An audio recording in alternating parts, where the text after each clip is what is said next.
All right. Thanks everyone for joining us. We've got a fun session planned here today where we'll discuss the foundation of loyalty, where we'll uncover some strategies for building a strong loyalty program and how to navigate the complexity that financial institutions face when creating these kinds of programs. Oh, my name is Ryan Smith. I'm part of the RAZR sales and marketing team here. And just two quick notes before we jump in. Just want to let you all know that this webinar is being recorded and you will receive a copy afterwards.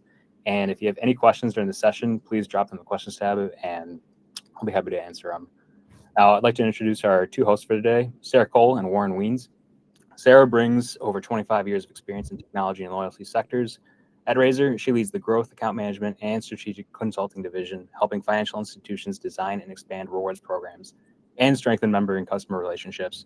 Her career spanned with partnerships with industry leaders that include Pfizer, Valera, Jack Henry, United Health Group, Google Fitbit, Best Buy, and a wide range of banks and credit unions.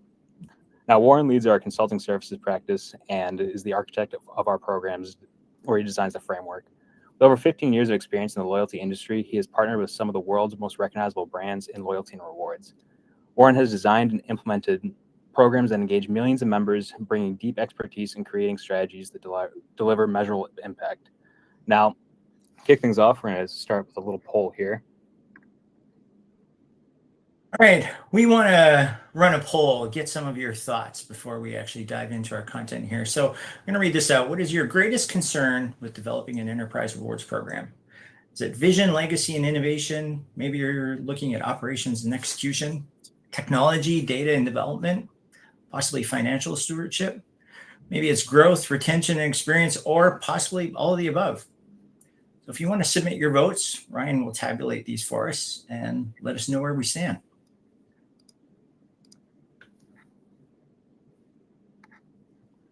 All right, going to give it a couple more seconds here. Great answer so far.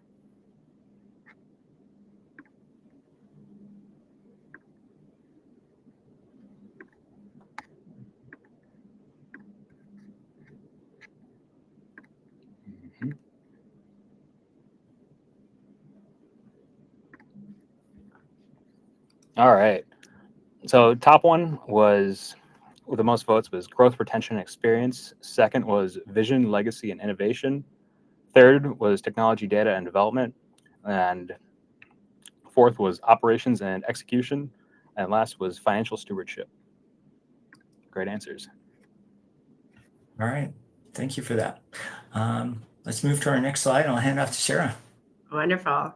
And those responses actually aren't surprising to me. Just the strategy and the execution is usually the top of mind of when I speak to banks and credit unions out in the space. So it's just interesting to obviously see that come across in the poll. And we'll be addressing all of those points today, but specifically the one that was top of mind. So let's dive into what we're going to be looking at today. We're going to be discussing quite a few things. The whole idea of enterprise rewards is really exciting. Everybody is very passionate when I get to talk to them about enterprise rewards and what the future holds. But as exciting as it is very intimidating. Often these conversations stall at the C-suite, trying to figure out how do we even get something like this across the line. And there's quite a few things, right? There's tech debt. So, how your data structures are today, potentially different types of rewards programs that you have, obviously competing priorities. There's always something that needs your time and attention, legacy systems, and silo teams are a big one too. Just looking at, from a data perspective, from a P&L perspective, just how to really navigate all of these different areas so that you can actually get a true enterprise rewards program off of this in good discussion to actual execution. And there's a way to do it. We help clients do this as well. And as we go through today, we're going to go through some of the different sections to help you start to know what you should be thinking about and the types of conversations you should be having that will actually get you to that finish line. So, because at the end of the day, what are we actually trying to accomplish? Like the whole reason you would even consider an enterprise rewards program is for a couple of reasons. So, credit card rewards programs, those are table stakes now. Not everybody, but just about every bank or credit union has some type of a credit card rewards program. And so really, it's not necessarily even a differentiator anymore. It's an expected value add that goes on at least one of your card products. But really the next wave of how you separate yourself, how you think about your member or your customer base is really getting to that enterprise rewards. Because one, we all want to acquire new customers. And in order to do so, you need to stand out differently. So you need to be able to have more compelling offers, more unique ways to capture their attention.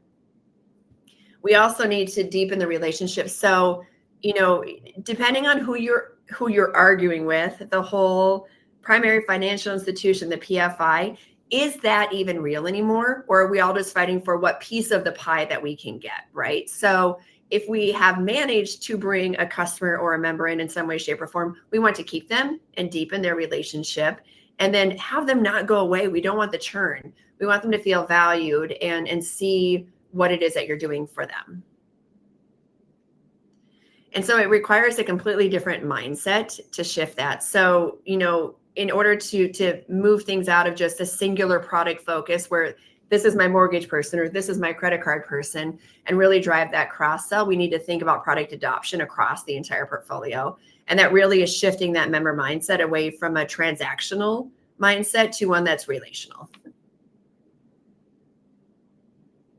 All right, we want to talk about the point of view that we take here. So where I want to start is we have a quadrant that we assess every program against. And I'm going to walk through the components of this for you so that you understand kind of how we approach this. So the first thing we look at is the program feasible? Can we actually build this thing? Can we get it out to our customers? If it's not, we need to reconsider. Is it desirable? Are these things that our customers want? And do they want to see it as part of their experience? And does it actually offer them some benefits? Is it profitable? So is it going to bring something back to us? Is it going to drive a positive return for our investment? And then this one stands out a little bit, but we really focus on flexibility. We've all seen loyalty programs in the market change and surprise people, and we want to avoid that. So this flexibility component is what really sets these programs apart and makes sure that they're going to be successful in the future. Love this quote: the cost of doing nothing is higher. We lose out on retention, cross-sell, and brand loyalty. This is a proactive way to protect our margins and grow lifetime value. So we're going to hit on financial stewardship first. We're going to walk through kind of the way that we look at this and how we assess this as we look at programs and potential program design. So what's the impact? What is the financial impact? How do we look at ROI and measure this? This is going to be important to everyone. What's the cost of expanding rewards? You're going to have to build these rewards over time. You're going to have to continue to add on to these programs. And we need a way to really effectively manage and monitor those costs as we move forward.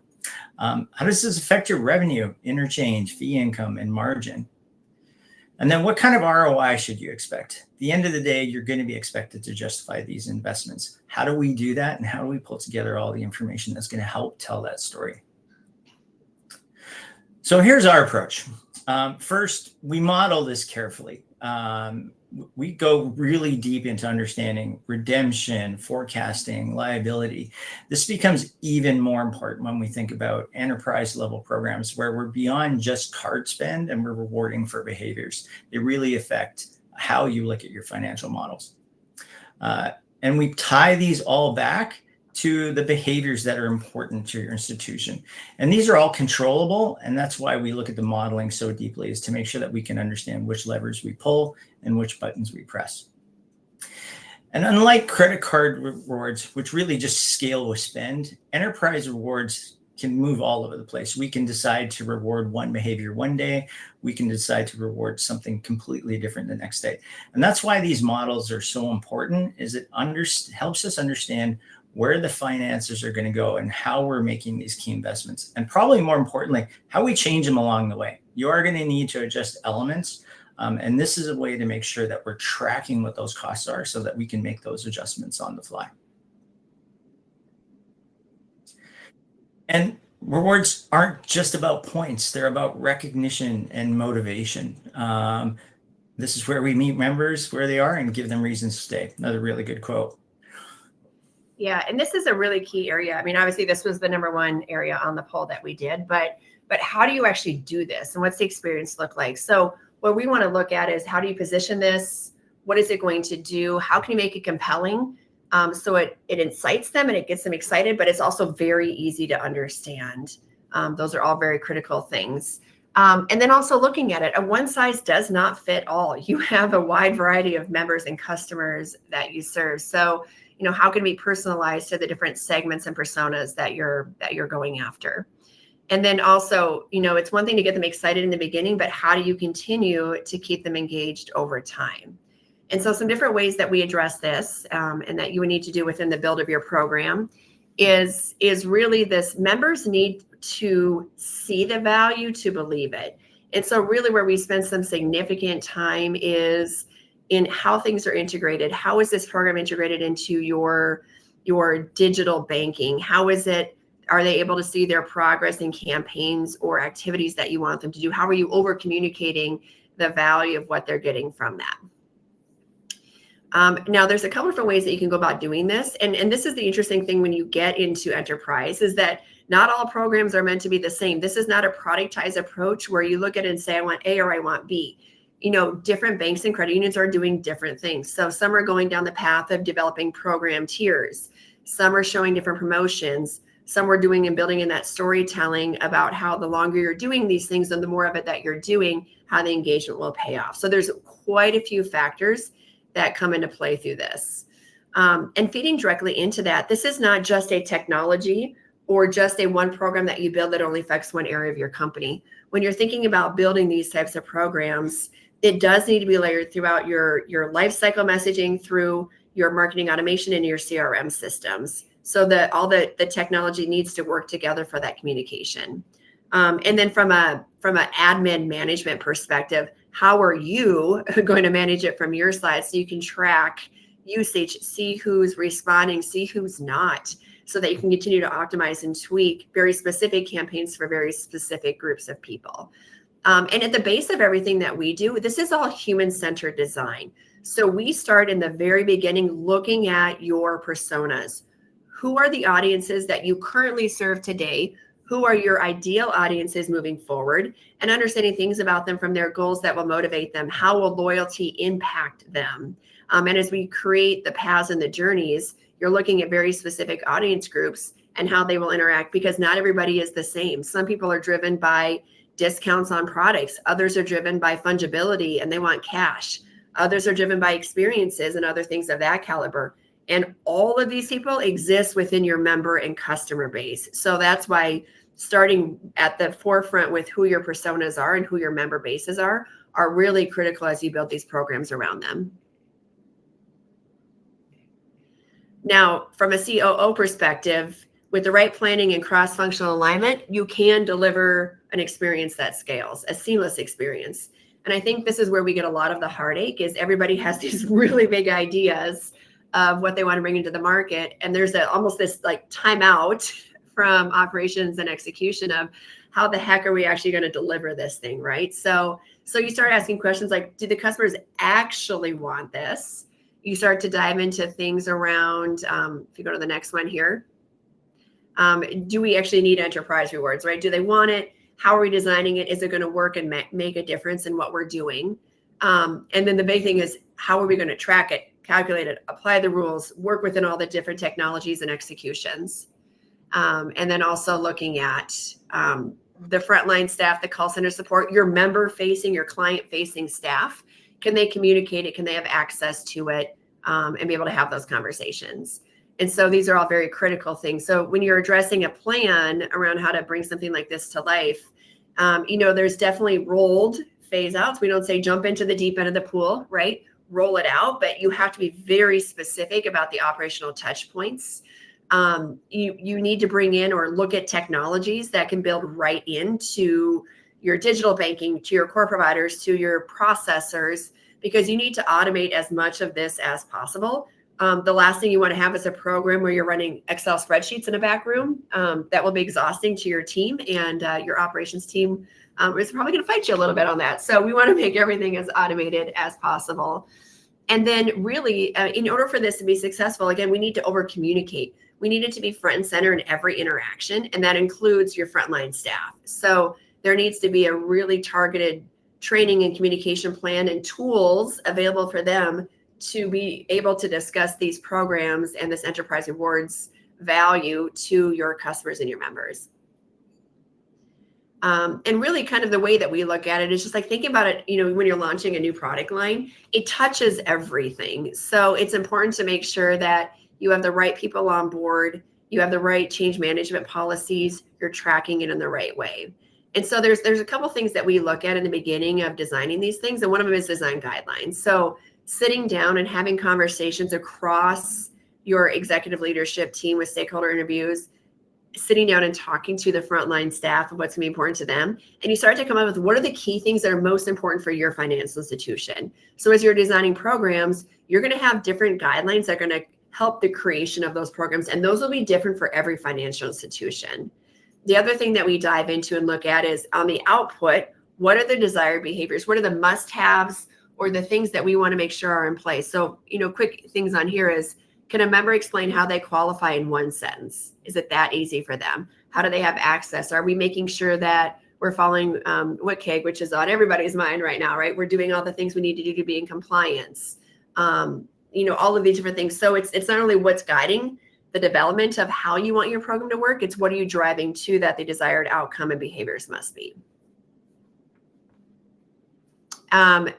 Data and technology. I'm sure if I could see all of your faces and I asked you if you have a plethora of tech resources, not a single one of you would raise your hand.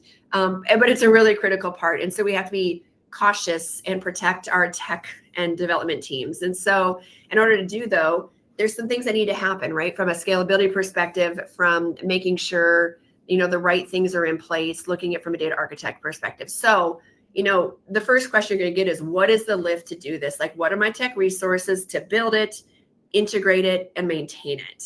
And how does it work within existing technologies that you've already done investments into?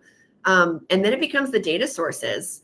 When you're doing something, when it's requiring from an enterprise perspective, it is a different data structure than a simple card rewards program, right? So mapping that and having a good partner or having those key discussions internally around what your data structure needs to be in order to actually execute the type of rule scoring you would need to do across all of those platforms will be essential.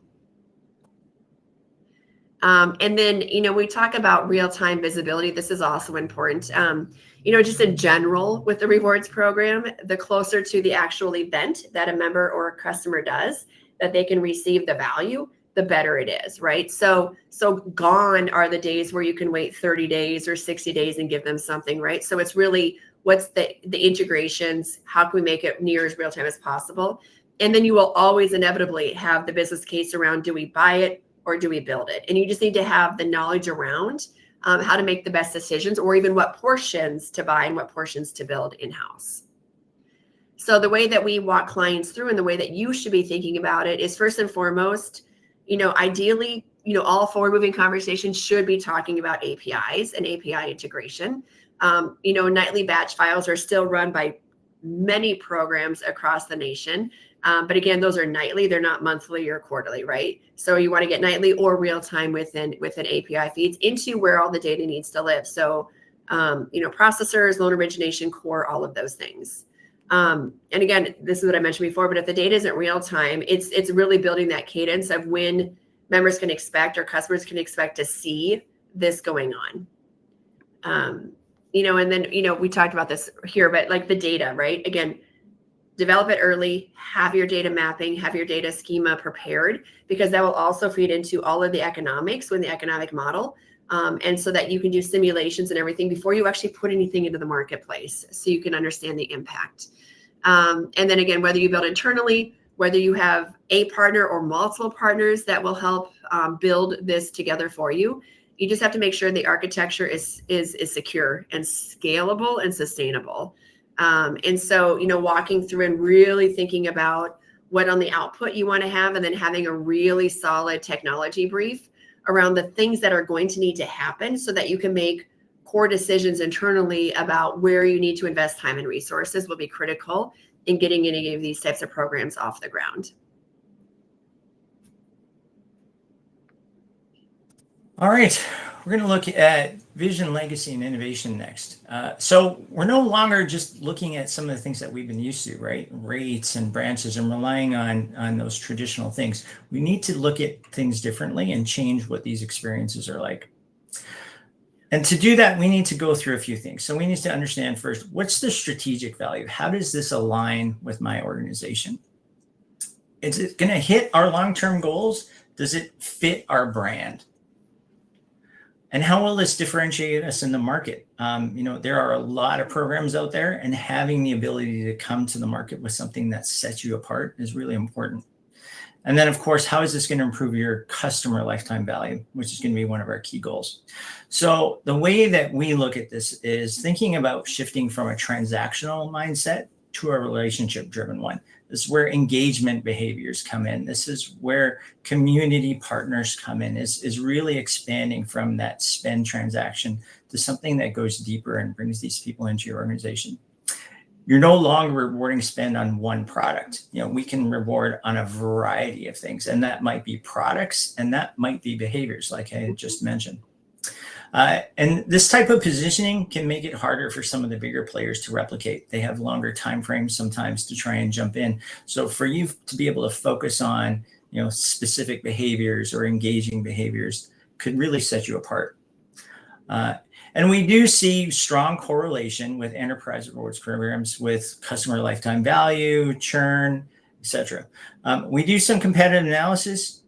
What we like to do is really look at the local community. We look across some of the bigger national banks that have common programs. We look across fintechs. And we also look across some of the retail programs that are really well known, not because we want to replicate all these, but because we want to understand what's in consumers' mindsets right now, and how do we make sure that we're thinking about them as we bring these things into program design. I'm going to talk about our framework. So we've put together this framework to really make sure that we're guiding ourselves and our partners through a consistent process. And we bring to the table the tools that we think make the most sense. So we start with immerse. And this is really going back to human-centered design principles that Sarah mentioned. This is thinking about the experience, the customer who's going to be interacting with this program.